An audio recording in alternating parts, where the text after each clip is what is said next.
Akkam jirtu kabajamoota fi jaalatamtoota hordoftoota biiftuu Oroo bakkuma jirtanitti nageenyi keenya kan kabajaatiif kan jaalalaa isin haa ga'u isiniin jenne daansuraan oduu sa'a kana qabannee dhiyaannee jirra. Hanganuma sagantaa kanaatti nu wajji turaan affeerraa kenna kun biiftuu Oroodha keessan jajjabeeffadha. Laayik sheer godhuu hin dagatina kallattimaan gara mata duree oduu amma qabadhetti yeroo dabru oduun jalqaba. Abbootiin alangaa naannoo Oromiyaa torbee darbe aanaa Jimmaa Arjootti butamanii turan gadi dhiifamuun dhagahamee jira. Dabalata odeeffannoo kana qabadhee jira.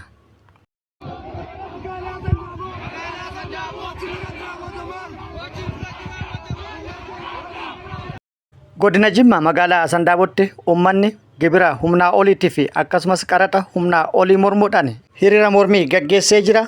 Hiriirri mormii gaggeeffames naasoo guddaa uumee jira. Dabalata odeeffannoo kana qabadhee jira isin biraan ga'a.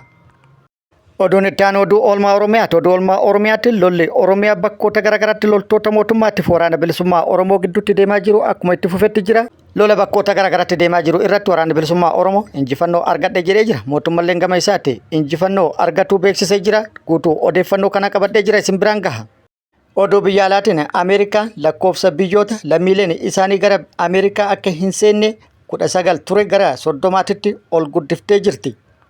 Lakkoofsa biyyoota gara 30tti ol guddatan keessatti Itiyoophiyaalleen hammatamuun dhagahamee jira. Kana jechuun lammiileen Itiyoophiyaa gara Ameerikaa deemuu akka hin dandeenye oggurri kaa'ama jedhamee jira. Dabalata odeeffannoo kana qabadhee jira. Oduu kanneenii fi kan biroo wajjin guutuu oduu wajjin isin wajjin ka turu ani Bariisoo Ganamooti. Guutuun oduu wal dura duubana akka itti aanu kanatti isiniif dhiyaata. Nu wajjin turuudhaan itti booharan affeerra kenna kunooti. Abbootiin alangaa naannoo Jimmaa Arjootti torbee darbe butamanii turan gadi lakkifamuun himamee jira. Abbootiin alangaa naannoo Oromiyaa godina Wallagga Bahaa aanaa Jimmaa Arjootti butamanii turan gadi lakkifamuun kan gabaafame yoo ta'u obbo Abbabee Taamiruu bulchiinsa aanaa Jimmaa Arjoo akkasumas abbootiin alangaa naannoo Sadaasa 26/2025 Jimmaa Arjoo gandaa Haaraa jedhamutti butamanii turan keessaa obbo Alamaayyoo Massalee fi akkasumas obbo Yirgaalam Mitikuu amma gadi lakkifamuun hojjettoota waajjira abbaa alangaa godina Wallagga Bahaa waliin wal arguu isaanii gabaafamee jira. Hidhattoonni taatee kana raawwatan obbo Alamaayyoo fi obbo Yirgaalam battaluma butanitti gara aanaa Saasiggaatti ceesisan kan jedhan obbo Abbabaan namoonni kun gadi dhiifamuu isaanii bulchiinsa godina Wallagga Bahaa fi koree dhimma nageenyaa qindeessaa irraa mirkaneeffachuu ibsee jira. Akkasumas abbootiin alangaa naannoo gadi lakkifaman lamaanis BBC fi gadi dhiifamanii gara Naqamtetti deemaa jiraachuu isaanii himanii jiru. Oduun itti aanu dhaabbanni iffarti mootummaan federaalaa oggura herreega baankilee irra kaa'ee ture hattantamaan akka gadi dhiisu gaafatee jira. Dhaabbanni iffarti yookaan dhaabbanni fandii mallaqa suphaa Tigraay mootummaan federaalaa qajeelfama herreega baankii dhaabbilee isaan jala jiranii hunda qoqqobbii irra kaa'ee ture hattantamaan akka kaasu gaafatee jira. Tarkaanfiin kun diinagdee Tigraay duraanuu dadhabaa jiru garmalee miidhuu danda'a jechuudhaan akeekkachiisee jira. Boordiin daayirektoroota dhaabbatichaa ibsa kamisa darbe baaseen herreega baankii dhaabbilee miseensa isaan jala jiranii muddee 3 irraa eegalee qajeelfama waliigalaan kennameen akka cufaman ajajamuu ibsan. Dabalataanis tarkaanfiin kun qorannoo faayinaansii bal'aan osoo hin godhamin akka raawwatame ibsaniiru. Haalota kanaanis boordichi hojii dhaabuun gocha seeraan alaati jechuudhaan yoo balaaleffatu. Kanaanis tattaaffii waraana booda miidhamtoota deebisanii dhaabuuf adeemamaa jiru daandii irraa maqsuu akka danda'us akeekkachiisee jira. Tarkaanfiin kun miidhaa waraanee dhaqqabsiise irraa dandamachuuf tattaaffii taasifamaa jirus kan miidhudha jechuudhaan ibsee jira. Oduun itti aanu godina Jimmaa magaalaa Sandaabotti mormiin uummataa gaggeeffamee jira. Kuni mormii gaggeeffame viidiyoodhaan yeroo laalluudha.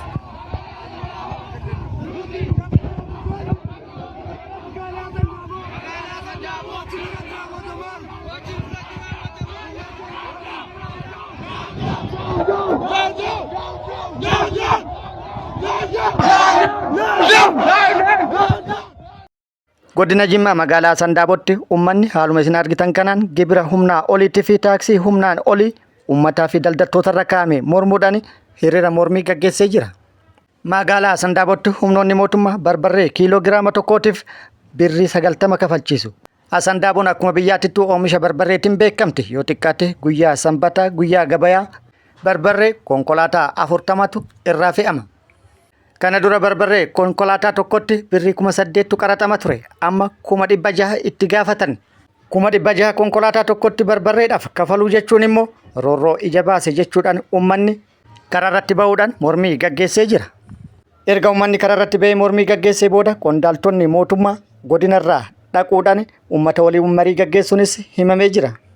Yeroo uummata mariisaa turanitti uummata irraa saamichi gibiraa fi qaraxa da'oo godhatuun uummata irratti raawwatamaa jiru akka dhaabbatu uummanni gaafatanii jiru. Qondaaltonni mootummaallee marii daldaltootaa fi uummata waliin gaggeessaniin furmaata yeroo kaa'uun isaanii beekamee jira.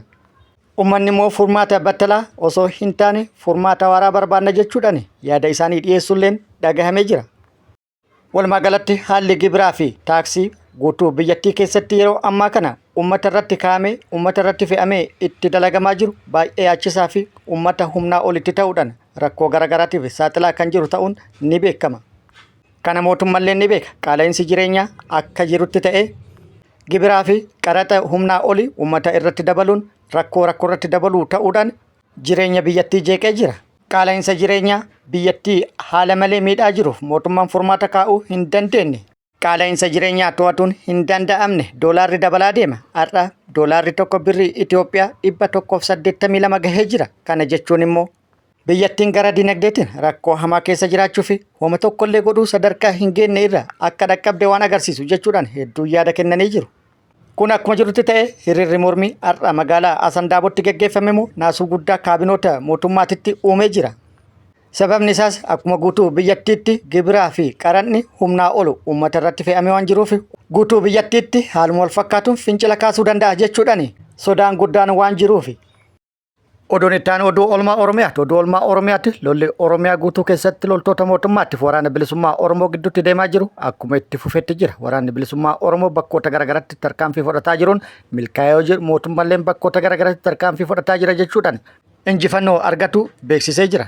Haaluma kana waraanni bilisummaa Oromoo zoonii lixa Oromiyaa bakkoota garaagaraatti tarkaanfii loltoota mootummaa irratti fudhatuun miidhaa guddaa irratti rakkabsiisuun injifannoo argadhe jedhee jira. Lixa Oromiyaa lixa Wallaggaa aanaa Qilxuu Kaarratti guyyaa kaleessa haleellaa mooraa waraana mootummaa irratti raawwatuudhaan miidhaa dhaqqabsiisuun injifannoo argadhe jedhee jira. Kalee ganama jechuun muddee 2025 barraaqaan aanaa Qilxuu Kaarraa ganda Sarbiitti kan argamu mooraa waraana mootummaa irratti haleellaa raawwatee loltoota mootummaa hedduu keessaa yaasee baqachiisee hedduu booji'ee kaan madoon adabee kaan immoo addunyaa kanarraa godaansisuun injifannoo argadhe jedhee jira.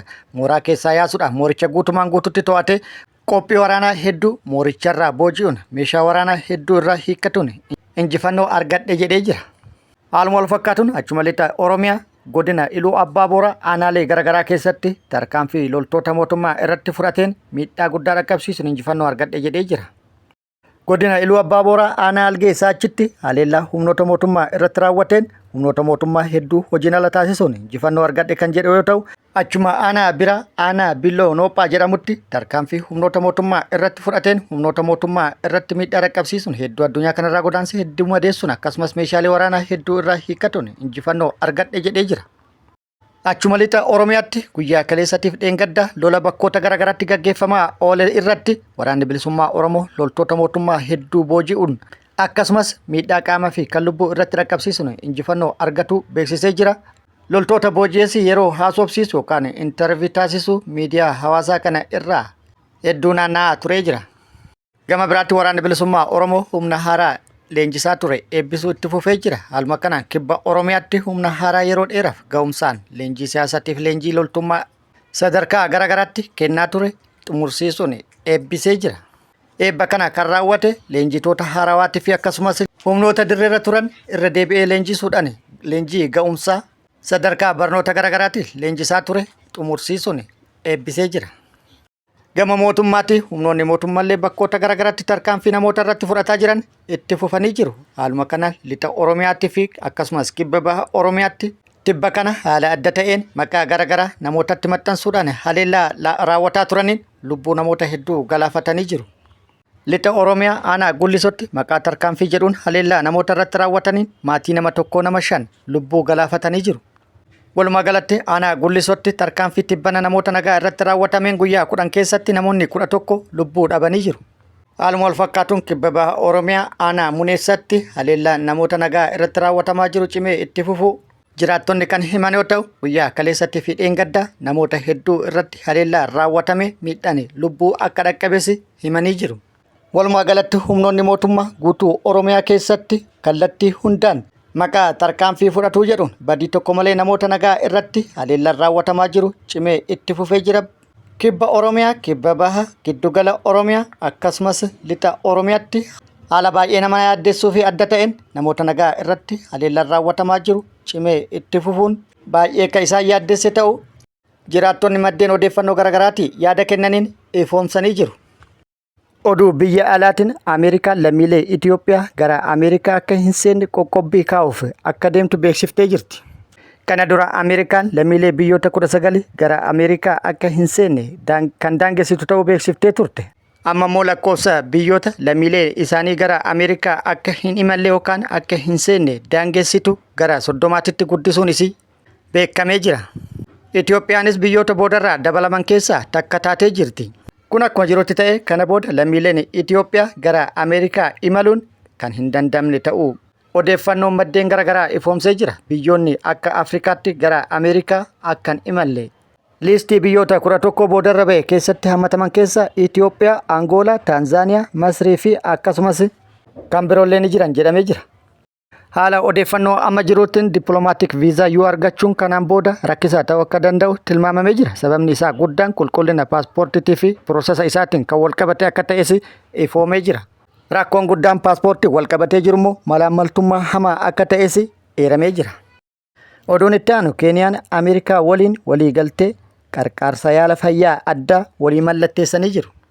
Odeeffannoo wal jijjiiruu irratti wantoonni baay'ee ifaa ta'uu baatanis Keeniyaan Yuunaayitid Isteetis wajjin walii galtee qarqaarsa yaala fayyaa addaa waliin mallatteessuun himamee jira.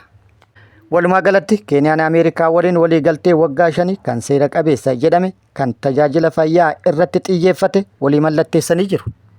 Waliigalteen kun bulchiinsa Doonaald Tiraamp sagantaa gargaarsa biyyoota alaa erga fooyyessee booda waliigalteen akkasii mallattaa'e isa jalqabaatti jedhamee jira. Waliigalteen doolaara biiliyoona 2.5 kun Keeniyatti dhukkuboota daddarboo ittisuuf kan oolu ta'uu kan ibsame yoo ta'u, waliigalteewwan akkasii yookaan wal fakkaatan biyyoota Afrikaa biroo keessattis ni taasifama jedhamee eegama jedhamee jira. Waliigalteen Keeniyaa fi Ameerikaa kun iftoominaa fi itti gaafatamummaa guddisuuf kan kaayyeeffate yoo ta'u, odeeffannoo dhukkubsattootaa dabalatee kuusaawwan odeeffannoo fayyaa murteessoo ta'an Ameerikaadhaaf yeroodhaan akka argattu gochuu danda'a jedhamee sodaa kaaseera jedhamee jira. Sababni isaas ragaa fi odeeffannoo namoota yaala fudhatan akka hin malleen dabarfamee kennama yaada jiru kaaseera jedhamee jira. Waliigaltee Keeniyaa waliin taasifameef Ameerikaan doolaara biiliyoona 1.7 kan gumaachitu yoo ta'u, mootummaan Keeniyaa doolaara miiliyoona 800 fi miiliyoona 50 kan uwwisu yoo ta'u, suuta suutaan itti gaafatamummaa dabalataa fudhata jedhamee jira. Walumaa galatti waliigaltichi ittisaa fi akkasumas wal'aansa HIV/AIDS, busaa, dhukkuba tiruu, kunuunsa haadholii, pooliyoo dhabamsiisuu fi deebii fi qophii weerara dhukkuboota daddarboo irratti kan xiyyeeffate ta'a jedhamee jira. Kabajamoota fi jaalatamtoota hordoftoota Biiftuu Oroo oduun ammaaf qabadde kan hanga ammaa kana guutuu oduu wajjin isin wajjin ka ture ani Bariisoo Ganamooti. Hanga yeroo itti aanutti deebinee wal agarrutti nageenyi Rabbii isiniif haa baay'atu. Nagatti nuu turaan immoo hawwii kenna. Nagatti nuu turaa.